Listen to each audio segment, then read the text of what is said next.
नमस्कार। गायत्री स्नातकोत्तर कॉलेज सांचौर की ऑनलाइन क्लास में आप सभी विद्यार्थियों का स्वागत है। प्रिय विद्यार्थियों, आज हम बीए पार्ट 3 इतिहास में 1857 की क्रांति के परिणामों का अध्ययन है वो करेंगे। इससे पहले के वीडियो में हमने 1857 की क्रांति असफल क्यों रही थी, असफलता के कारणों का अध्ययन है वो किया था। तो देखिए,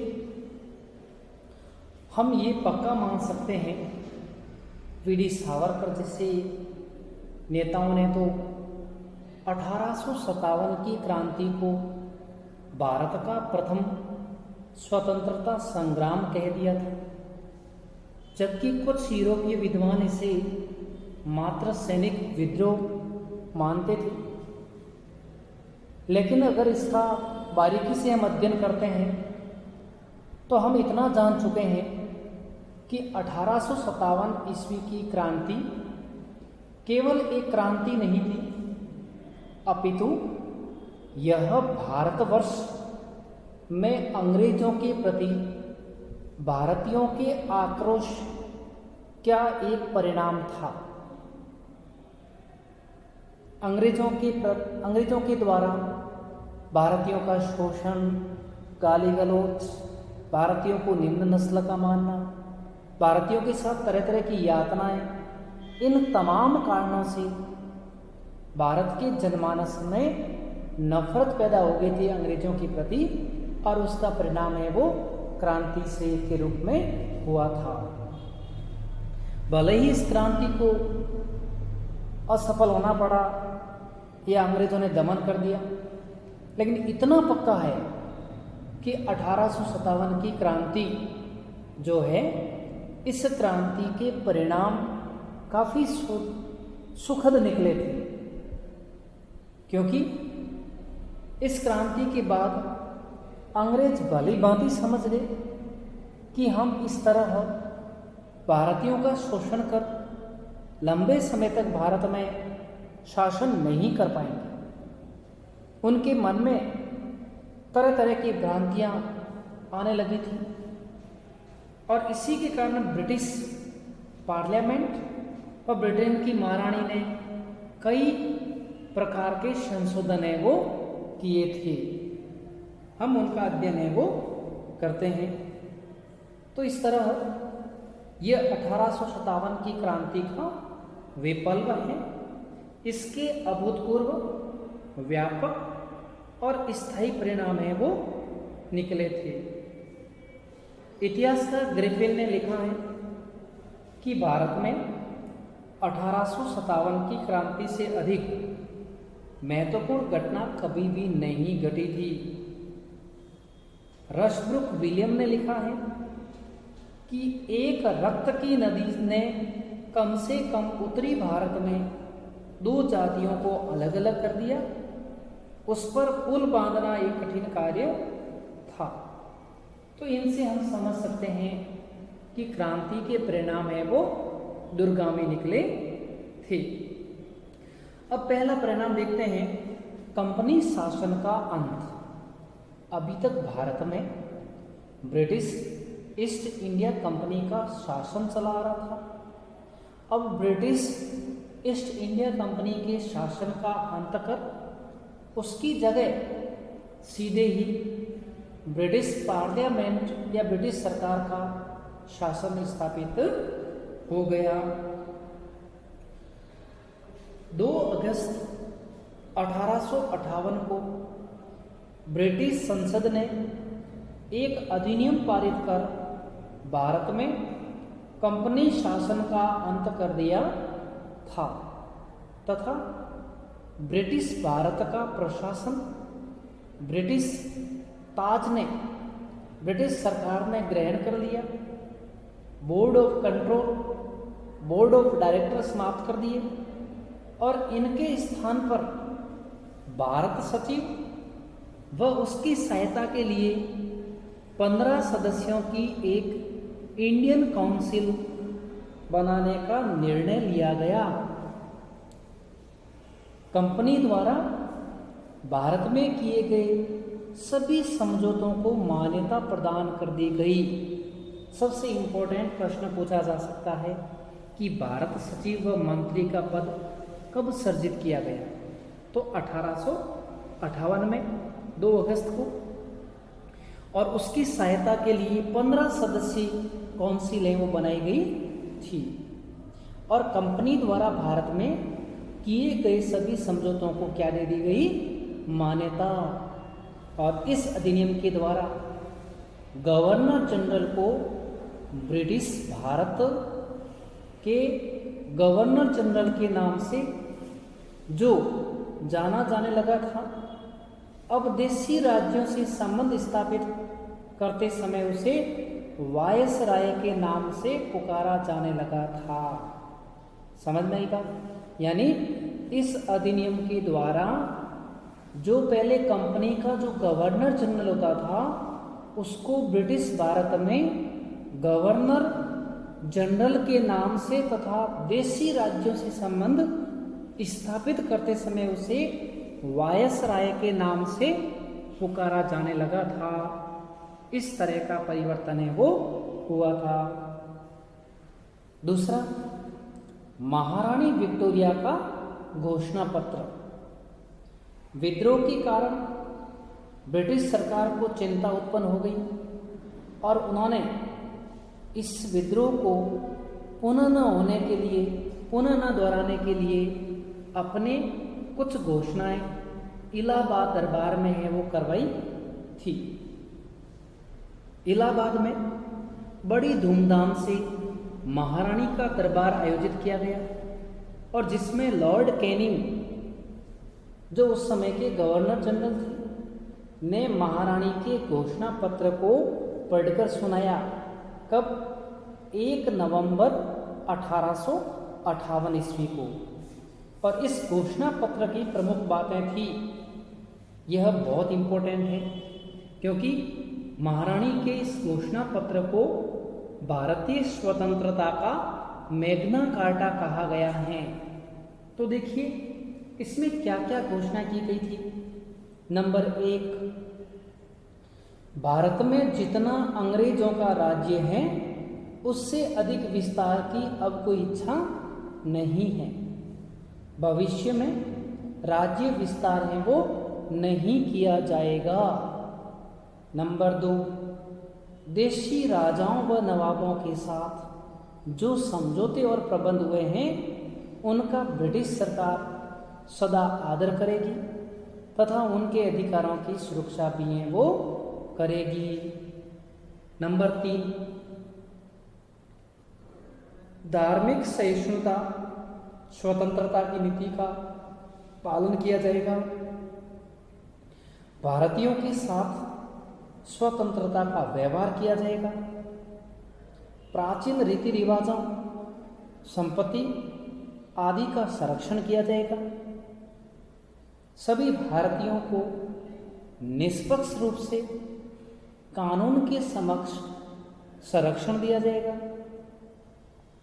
बिना किसी पक्षपात के शिक्षा, सचरित्रता और योग्यता अनुसार सरकारी नौकरियां दी जाएगी और उन सभी विद्रोहियों को समाधान मिलेगा जिन्होंने किसी अंग्रेज की हत्याएं वो नहीं की हैं। इस कारण इस घोषणा को भारतीय स्वतंत्रता का मैग्ना कार्टा कहा गया है। अब देखिए, सर जॉन स्टीफन ने लिखा है कि विक्टोरिया का घोषणा पत्र केवल दरबार में सुनाए जाने के लिए था, हालांकि इसे पूर्ण रूप से लागू नहीं किया गया था। अगला परिणाम था सांप्रदायिक, अगला परिणाम था सेना का पुनर्गठन। तो देखिए, अंग्रेजों को अब भारतीय सैनिकों पर विश्वास नहीं रहा था, इसलिए उन्होंने भारतीय सैनिकों की जगह ब्रिटिश सैनिकों को ज़्यादा महत्व देना शुरू कर दिया।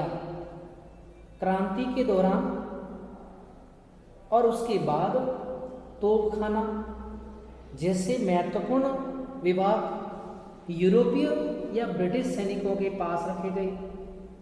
भारतीय सैनिकों की संख्या आधी कर दी गई और भारतीय सैनिकों के पुनर्गठन में जातिवाद, सांप्रदायिकता आदि को महत्व दिया जाने लगा ताकि वे कभी एकता के सूत्र में हैं वो न बंध पाए। इन सैनिकों को अपने स्थानीय क्षेत्रों से हटाकर दूर दूर क्षेत्रों में भेजा गया ताकि स्थानीय लोगों के साथ सहयोग से वे पुनः विद्रोह न कर सके। भारतीय सैनिकों को घटिया किस्म के हथियार दिए गए और सैनिकों की भर्ती के लिए एक रॉयल कमीशन की नियुक्ति की गई थी जिसमें यूरोपीय सैनिकों को विशेष महत्वपूर्ण पद दिए गए और अन्यों को इतने पद है वो या इतना ऊंचा पद है वो नहीं दिया गया। इसके बाद सांप्रदायिकता एवं घृणा की उत्पत्ति। तो देखिए 1857 की क्रांति में हमने देखा था कि विद्रोहियों ने अपना नेता परंपरागत रूप से चले आ रहे मुगल राजवंश के बहादुर शाह जफर द्वितीय को बनाया था। ठीक है, उसमें हिंदू और मुसलमान दोनों ही एक मत सहमत थे, किंतु मुसलमानों ने हिंदुओं से अधिक उत्साह दिखाया। अतः अब अंग्रेजों ने हिंदुओं का पक्ष लेना आरंभ कर दिया, जिससे हिंदू और मुसलमानों में सांप्रदायिकता की दरार उत्पन्न हो गई। अंग्रेजों ने जानबूझकर फूट डालो राज करो की नीति का पालन किया। इससे दोनों धर्मों में वैमनस्य पैदा हो गई। अंग्रेज चाहते ही थे कि कभी हिंदू और मुसलमान एक हैं वो न हो। अब देखिए यह वैमनस्यता भविष्य में भारत के लिए घातक सिद्ध हुई। इस तरह अंग्रेजों ने अपनी नीति में है वो कामयाब हो गए। अगला है प्रशासन के निम्न पदों पर भारतीय और उसके कुप्रभाव। तो देखिए महारानी विक्टोरिया की घोषणा में बहुत सारे आश्वासन दिए गए थे और इन आश्वासनों के कारण ही से भारतीय स्वतंत्रता का मैग्ना कार्टा कहा गया था। लेकिन वास्तव में उनमें से बहुत सी चीज़ों को लागू नहीं किया था। महारानी की घोषणा में आश्वासन दिया गया था कि बिना किसी पक्षपात के शिक्षा, चरित्रता और योग्यता के आधार पर सरकारी नौकरियों में भारतीयों को स्थान दिया जाएगा। वास्तव में उसका कभी पालन है वो नहीं किया। कोई भी भारतीय रॉयल कमीशन के सामने जाने के लिए उपयुक्त नहीं समझा जाता था। यदि वह वायसराय का कमीशन प्राप्त भी कर लेता था तो उसे एक नए अंग्रेज रंग रूट के मुकाबले कमजोर माना जाता था, निम्न माना जाता था। इसके अलावा भारतीयों को प्रशासन में कलरक तथा सहायकों के निम्न पदों पर नियुक्त किया जाने लगा। उच्च पदों पर भारतीयों को नियुक्त नहीं करते थे। ये सरकारी कर्मचारी ब्रिटिश अधिकारियों तथा जनता के बीच एक प्रकार के बिचौलिए बन गए थे और चापलूसी का कार्य करने लगे थे। और अंग्रेज यही चाहते थे। वे न तो भारतीयों को आगे बढ़ते देखना चाहते थे और अपने पास में वे उनकी सेवा करें, उनके आसपास चापलूसी करें, ऐसे कार्य करवाना चाहते थे। तो अंग्रेज यही चाहते थे कि ये लोग उनकी चापलूसी करें, आज्ञाकारी बने और इसका परिणाम ये हुआ कि ऐसे सरकारी कर्मचारियों की सेवा वास्तविक सैन्य शक्ति से अधिक प्रबल सिद्ध हुई और इस वर्ग ने अंग्रेजों के प्रति वफादारी की और जो देश के साथ हैं वो विश्वासघात तक इन्होंने है वो कर दिया था। ठीक है, अब हम देखते हैं आर्थिक प्रभाव। तो देखिए, आर्थिक दृष्टि से देखा जाए तो भी विप्लव में कुप्रभाव दृष्टिगोचर हैं वो होते हैं। अंग्रेजों ने अब केवल ब्रिटिश पूंजीपतियों को भारत में पूंजी लगाने हेतु प्रोत्साहित किया तथा उन्हें सुरक्षा प्रदान की, अर्थात भारत के अंदर उन्होंने एक ऐसा मार्केट तैयार कर लिया जहां से उन्हें कच्चा माल सस्ता प्राप्त हो सके और ब्रिटेन की निर्मित वस्तुओं को वे अच्छे दाम पर बेच सके। इससे ब्रिटेन का भला होगा, ब्रिटेन का व्यापार बढ़ेगा, ब्रिटेन की उन्नति है वो बढ़ेगी। तो देखिए, अंग्रेजों ने अब केवल ब्रिटिश पूंजीपतियों को भारत में पूंजी लगाने हेतु प्रोत्साहित किया, क्योंकि अगर ब्रिटिश पूंजीपति पूंजी लगाएंगे तो इससे ब्रिटेन को फायदा होगा और उन्हें सुरक्षा भी देने का वचन है वो दिया गया था। इसके अलावा अंग्रेजों ने भारत में अपने फायदे की फसलों को बोने पर ज़्यादा ध्यान देना शुरू कर दिया, जैसे चाय, कपास, जूट, कॉफी, तंबाकू आदि के व्यापार को बहुत बढ़ावा दिया गया और उन पर अपना नियंत्रण भी है वो रखा था, क्योंकि इससे उनको मोटा मुनाफा मिलता, कच्चा माल उपलब्ध होता, भारतीय उद्योगों को बिल्कुल हाशिए पर डाल दिया। भारतीय उद्योगों में निर्मित वस्तुओं पर बड़ा कर लगाने के कारण विदेशों में भारतीय वस्तुओं की मांग है वो कम पड़ गई थी। नई ईस्ट इंडिया कॉटन कंपनी की स्थापना हुई, जो भारत से रुई ले जाकर इंग्लैंड से कपड़ा बनाकर भारत भेजती थी। समझ रही बात? ये जो नई ईस्ट इंडिया कॉटन कंपनी स्थापित की गई थी, ये भारत से कच्चे माल के रूप में कपास अर्थात रुई लेके जाती कम दाम पर सस्ते में, और ब्रिटेन में फैक्ट्रियों में माल बनाते और उस माल को वापस भारत में बेचते थे। इससे आम के आम और गुठली के दाम दोनों तरफ से उनको है वो फायदा मिलने लगा था। यातायात के साधनों का विकास भी अंग्रेजों के लिए लाभप्रद रहा और इसके अतिरिक्त कंपनी भारत सरकार पर 3 करोड़ 60 लाख पौंड का खर्च या कर्ज छोड़ गई थी, जिसकी पूर्ति भारत सरकार अब भारतीयों का शोषण करके कर रही थी। अंग्रेजों के इस आर्थिक शोषण से देश लगातार गरीब होता जा रहा था, अर्थात अंग्रेज एक ही नीति अपनाते थे, भारतीय उद्योगों को कमजोर करना, ब्रिटिश उद्योगों को बढ़ावा देना, भारत से सस्ते में कच्चा माल खरीदना और उसके बदले में वस्तुएं ब्रिटेन में निर्मित कर भारत में बेचना। अब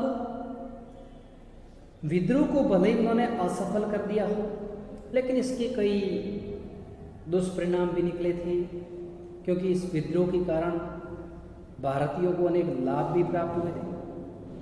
विद्रोह के पश्चात ब्रिटिश सरकार ने देश की आंतरिक दशा को ठीक करने का कार्य किया, जिससे कई भारतीयों को फायदा भी पहुंचा था। विप्लव के बाद भारत में संवैधानिक विकास की प्रक्रिया तेज हुई, चरणबद्ध तरीके से संविधान में आवश्यकतानुसार परिवर्तन किया जाने लगा और इसी का ही सूत्रपात अपन 1858 का अधिनियम मान सकते हैं। इसके अलावा भारतीयों के मन में राष्ट्रीय भावना अत्यधिक तीव्र हो गई और इसी राष्ट्रीय भावना ने हमारे राष्ट्रीय आंदोलनों का संचालन किया तथा 1947 ईस्वी में विदेशी सत्ता की है वो इतिश्री कर दी गई। अर्थात इन्हीं राष्ट्रीय भावनाओं के कारण 1947 में भारत के तमाम जनमानस ने महात्मा गांधी के नेतृत्व में अंग्रेजों की गुलामी से आज़ादी प्राप्त की। अर्थात 1857 की क्रांति के कई दूरगामी परिणाम हैं वो निकले थे। Thank you.